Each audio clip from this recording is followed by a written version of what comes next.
या न्यूज बुलेटिनचे सहप्रायोजक आहेत गोकुळ.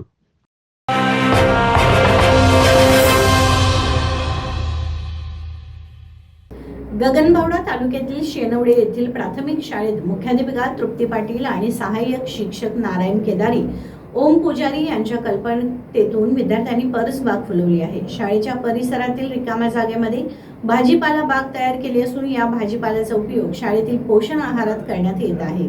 गगनबावडा तालुक्यातील शेनवडे येथील प्राथमिक शाळेत शिक्षणाबरोबर शेतीची आवड आणि माहिती मिळावी या उद्देशाने स्तुत्य उपक्रम राबवण्यात आला. मुख्याध्यापिका तृप्ती पाटील आणि सहाय्यक शिक्षक नारायण केदारी, ओमा पुजारी यांच्या कल्पनेतून शाळेच्या आवारात मुलांनी परसबाग फुलवली आहे. या बागेतील भाजीपाला काढण्यात आला असून याचा वापर गरजेनुसार शालेय पोषण आहारात सुद्धा केला जातो. शेनवडे येथील प्राथमिक शाळेतील विद्यार्थ्यांनी पडसर जागेमध्ये परसबाग फुलवली आहे. 11 ते 5 या वेळेमध्ये शिक्षणाचे धडे गिरवणाऱ्या या विद्यार्थ्यांनी थोडा वेळ काढून या बागेचं योग्य असं नियोजन केले.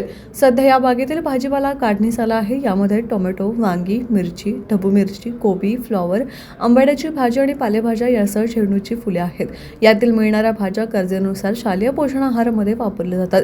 ही परसबाग फुलवण्यासाठी विद्यार्थ्यांनी वाफे तयार करण्यापासून बिया पेरणी, उगवणे, नंतर खुरपणे, भरणी तसंच त्यांची देखरेख करण्याचं काम केले. या बागेमध्ये सर्व भाजीपाला सेंद्रिय स्वरूपामध्ये पिकवला जात असल्याची माहिती मुख्याध्यापिका तृप्ती पाटील यांनी दिली आहे.